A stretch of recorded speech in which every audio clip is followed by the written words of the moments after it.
poll finds 53% of voters are concerned that the Democrats' roughly $2 trillion spending proposal will make inflation worse. The CEO of Tesla, Elon Musk, coming out against the legislation, saying that they should, quote, just can the whole bill. Joining me right now is Florida Congresswoman, Homeland Security Committee member Cammack. Congresswoman, it's good to see you this morning. Thanks so much for being here.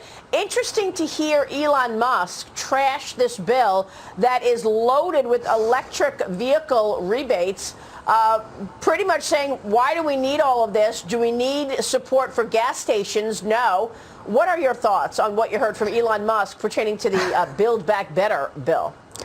Well, it's no secret that Elon can dish out some pretty saucy tweets here and there, and he's never short on an opinion, which quite frankly I love, because there are some hard truths that this administration and supporters of this administration need to face.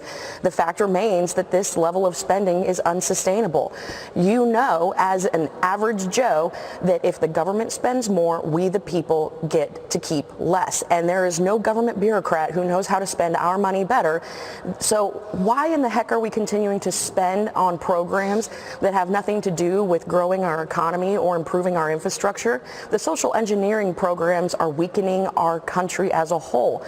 And we know that Americans, just like we saw the poll, 53% of Americans are concerned about this level of spending and inflation. We're already seeing historic levels of inflation, which are just another tax. So Elon's hitting right on it. He's saying things that many Americans are feeling. And this is a guy who, as you said, he would benefit from these electric vehicle rebates. But again, nowadays, who can really afford a Tesla at this point?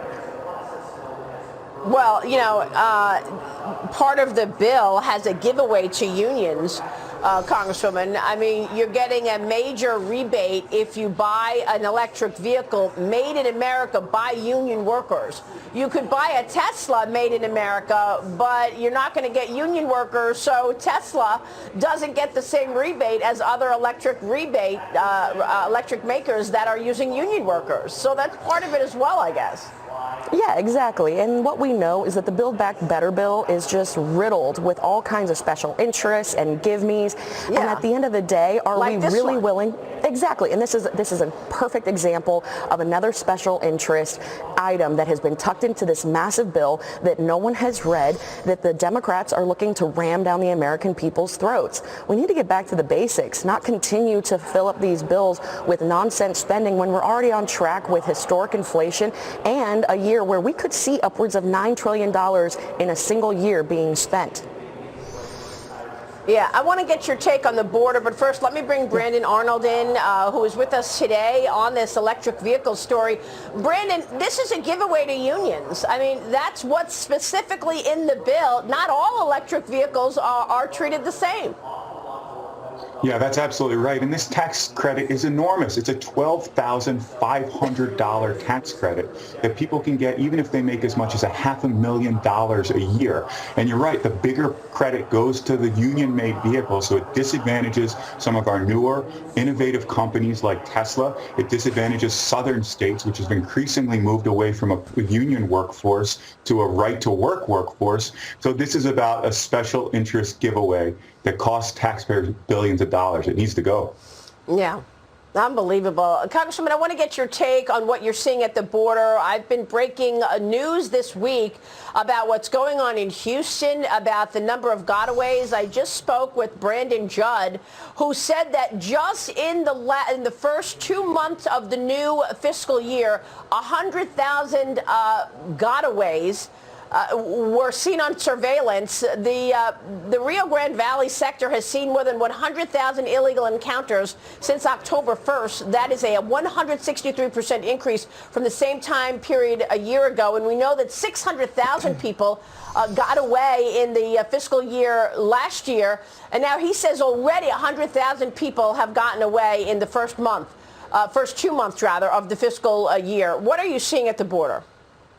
Well, it's just getting progressively worse. We were already at a crisis level at the beginning of January. Now we're seeing an increased number of gotaways because there's not going to be any enforcement of the laws that are currently on the books once they get across. I spoke with a sheriff here just a few days ago who had a group of illegals that their van had broken down in our hometown.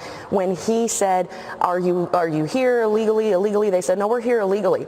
He was told that he needed to stand down because if he sent them to ICE, ICE would release them within 48 hours, and it would give license for those illegals to turn around and sue that sheriff for unlawful detention.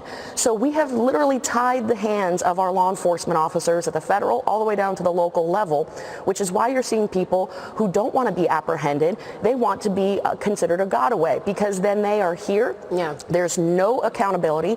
There is nothing that anyone can do about them being here.